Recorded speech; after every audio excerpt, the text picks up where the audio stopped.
দলীয় ব্যানারে আমরা তাদেরকে যেমন এই যে পূজার ব্যানার তারা করেছে, পুজো পর্যন্ত আমি তাদেরকে সময় দিয়েছি। পূজার পরে কিন্তু আমরা আজকে অভিযানে নেমেছি। আমি তাদেরকে বলেছি ঠিক আছে করছো, 5 দিনের বেশি আমরা রাখতে দিই না, 5 দিন পরে আমরা তোমাদের খুলে ফেলবো। সেম টু প্রবরণা পূর্ণিমার ব্যানার আপনারা দেখতে পাচ্ছেন, খুলিনি আমরাই। তাদের কাজ শেষ হলে আমরা খুলে ফেলবো। দলীয় ব্যানারগুলো আসলে বিভিন্ন অনুষ্ঠান নিয়ে তারা করছে, আমি তো দেখতে পাচ্ছি। যেমন পূজার অনুষ্ঠানকে ঘিরে কিন্তু বিভিন্ন নাম দিয়ে, বিভিন্ন দলের নাম দিয়ে রাজনৈতিক ব্যানার, নিজের ব্যানার করেছে। তো আমি তাদেরকে বলছি যে পূজা যেহেতু আছে, পূজা একটা তাদের উৎসব, হিন্দুদের এই উৎসবটাকে ঘিরে তারা যেহেতু অভিনন্দন জানিয়েছে, তা আমরা তাদেরকে সময়টুকু তাদেরকে দিয়েছে। এরপরে আমি আজকে দেখেন আমি অভিযানে বের হয়েছি। কাজে আমরা সম্মান করছি, প্রত্যেকটা ফেস্টিভ্যালকে কিন্তু আমরা সম্মান করছি, কিন্তু একটা সময় তাদেরকে আমরা দিতে পারি, কিন্তু সার্বক্ষণিকভাবে দেওয়া এই ব্যাপারে আমাদের চিফ রেভিনিউ অফিসার আমি বলেছি, আমাদের যে রাজস্ব বিভাগ আছে, রাজস্ব বিভাগ ইতিমধ্যে আপনার চকবাজারে কোচিং সেন্টারে বিভিন্ন ধরনের স্যারদের ব্যানার, বিভিন্ন ধরনের কোচিং সেন্টারের ব্যানার আপনারা দেখেছেন, তাদেরকে আমরা ডেকেছি, ডেকে তাদেরকে আমাদের রাজস্বের আওতায় আমরা আনতে চেষ্টা করছি এবং সেখানে ডিজিটালাইজ করে আমরা তাদের কাজগুলো।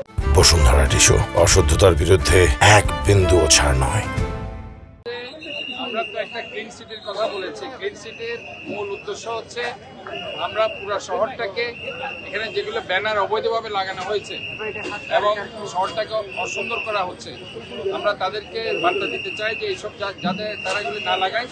তারা যদি কিছু লাগাতে চায় এটা ডিজিটালাইজ করে, যেটা সিটি কর্পোরেশন থেকে অনুমতি নিয়ে, যেটা আমরা অনুমতি দিচ্ছি, তারা সেভাবে লাগাবে। যত্রতত্র ব্যানার, ইভেন রাজনৈতিক ব্যানার, দলীয় ব্যানার অথবা নিজের ব্যানার অথবা ব্যবসায়িক ব্যানার, কোচিং সেন্টারের ব্যানার, আমরা বলতে চাই তাদেরকে একটা নিয়মের মধ্যে আনতে হবে। কারণ আমরা শহরটাকে একটা সুন্দর করার চিন্তা ভাবনা করছি, clean, green, healthy, safe and smart city. তো ওইটার আন্ডারেই আমি কিন্তু 1 মাস পর আমি নিজেই অভিযানে নামি এবং আমার এই অভিযান চলমান থাকবে।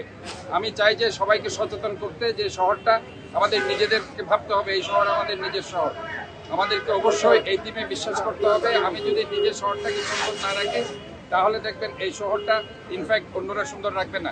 এই দেখেন একটা ব্যানার এখানে দিয়ে পিছনে কত সুন্দর একটা গ্রিন ভিউজ আছে, এটা আমরা কমপ্লিটলি ঢেকে দিয়েছি। তারা এখানে কোনো অনুমতি ছাড়া, কিচ্ছু ছাড়া এই যে পুরো ব্যানার দিয়ে ঢেকে দিয়েছি। পুরো একটা গাছ সবুজ আমরা ডেকে দিয়েছি, দেখুন এগুলো সবুজ গাছ, এটা ছিঁড়ে ফেলার পরে সবুজ গাছটা দেখা যাচ্ছে।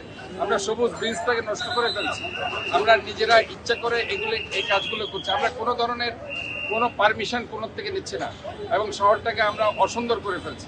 আমরা চাই যে এই ধরনের কাজ থেকে তারা যাতে বিরত থাকে এবং কয়েকটা প্রতিষ্ঠান আমি তাদেরকে বলতে চাই, এখানে মাসুম ক্লথ স্টোর, খাজানা, তারা যে পরিমাণ ব্যানার সাইনবোর্ড এখানে দিয়েছে উইদাউট এনি সর্টস অফ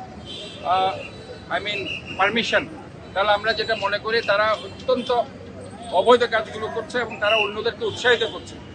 আমরা চাই তাদেরকে আমরা মৌখিকভাবে সতর্ক করছি, পরবর্তীতে পানিশমেন্টের আওতায় আসতে হবে।